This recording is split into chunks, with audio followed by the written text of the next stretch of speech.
What if the podcast title you have chosen is already taken? Hi, and welcome to Legit Podcast Pro. I'm Gordon Firemark.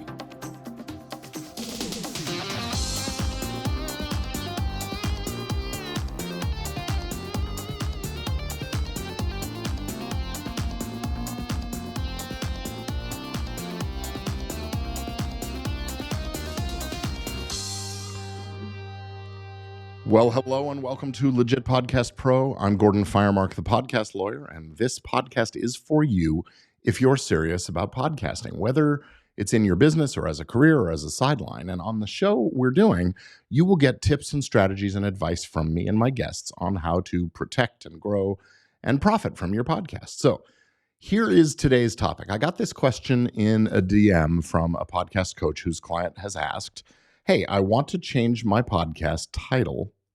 I want to name my podcast Wacky Widgets.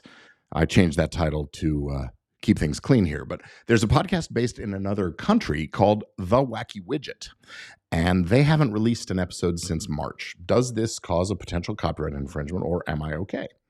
Well, okay, first of all, let's just clarify something. This wouldn't be a copyright question. It's about trademark. You see, copyrights protect original expression of ideas that are more than just a phrase or a couple of words. Trademark law does protect distinctive words and symbols and phrases and marks, in other words, brands, that are affixed to goods or services to indicate and distinguish their source from others in the market.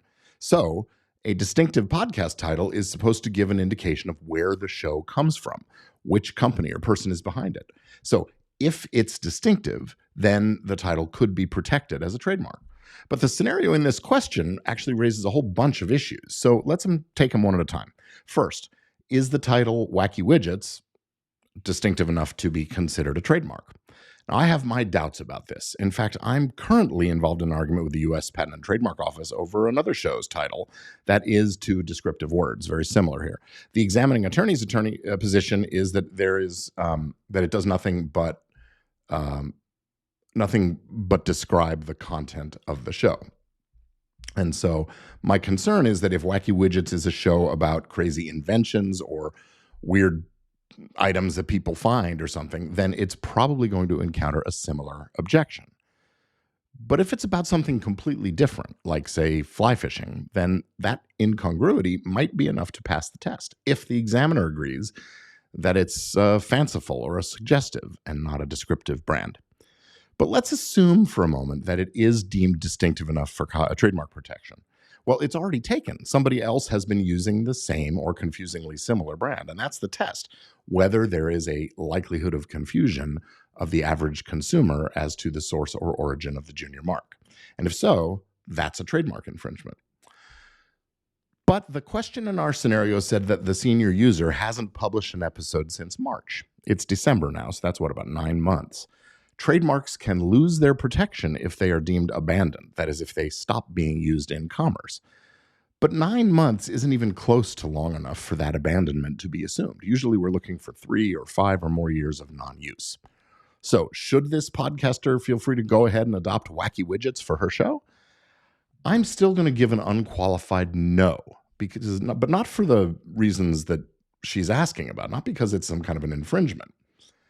It's because, well, you see, I have my doubts that the brand is distinctive enough to be protected as a trademark. But that's actually the reason I'm saying no. It's too descriptive. This podcaster could probably get away with using that title, but so could another 10 or 100 or 1,000 podcasts. Even one other show with the same or a similar title can dilute the impact. And worse, if their show is crap, people might get confused and think it's yours or that you're associated with them somehow or something like that. So please, please, please pick a distinctive title, one that will stand out and capture people's attention and imagination. Let the subtitle and the cover art and the description fill in a bit more about what your show is about. You'll still get discovered, I promise. So what if you already have chosen that descriptive title and you're dozens or hundreds of episodes in? Is all hope lost? Well, no. Good news. I confess, I actually made this exact mistake with my own podcast. Entertainment Law Update. Pretty dang descriptive for a podcast that gives you an update on what's new in the field of entertainment law, am I right? Okay. But a descriptive phrase can develop acquired distinctiveness. After 5 or more years of continuous use, your audience, the consumers, will probably have associated a secondary meaning of the descriptive brand with you, the source. And that acquired distinctiveness, if you can prove it exists, is enough to get the full trademark protection. And in the meantime, if you do have a descriptive title, but you have less than 5 years of use to show, it's still possible to register on the supplemental register. Now, that doesn't give you all the protection of a registered trademark, but it does show up in trademark searches, availability searches, and it can block a later user's registration from going through. So there's some real value in it. And just so you don't worry about little old me, Entertainment Law Update has been around for almost 14 years now. So we're good to go. Our trademark is safe. Now, one more thing. I've been talking about US law, and the scenario we started out with involved a podcaster from another country. Now, trademark registration usually doesn't extend beyond international borders. That involves some extra procedure to register in the other countries or some regions of the world you can do all at once. But the smart folks, they run a trademark search before they adopt a title or brand, just to check. And marks, even those on the supplemental register, will show up and warn them off. And you can say, hey, you registered in bad faith, or you adopted the name in bad faith because you knew we were there or should have known. Because after all, if you expect any of your audience to be in the US, you don't want their access to your show to be blocked because you've chosen a title that's protected here. And the same goes vice versa. So you wouldn't be able to distribute an American-based show in, say, the Netherlands if you know if there's an existing podcast with a registered trademark in the Netherlands. So that's the sort of the game we have to play. But a large part of the audience is here in the US, so we do those kind of things that way. Bottom line is this. Register your brand name. Choose a distinctive title, first off. Register it as a trademark, whether it's on the principal register because it's very distinctive or on the supplemental because you're working toward acquiring that distinctiveness. And follow up and make sure you chase down the folks who adopt similar titles to tell them, hey, I'm already here in this space. You find something else to do, and do it early on so they don't have a big burden of making the change. And that should be the best way you can protect and don't adopt the title of a show that you already know exists, even if they haven't released episodes in a while. It's bad form, and it could cause you problems later on. So that's it for this episode. I will see you again really, really soon. But before I forget, in a couple of weeks, I'm going to be holding my workshop, Business and Legal Fundamentals for Podcast Growth and Profit.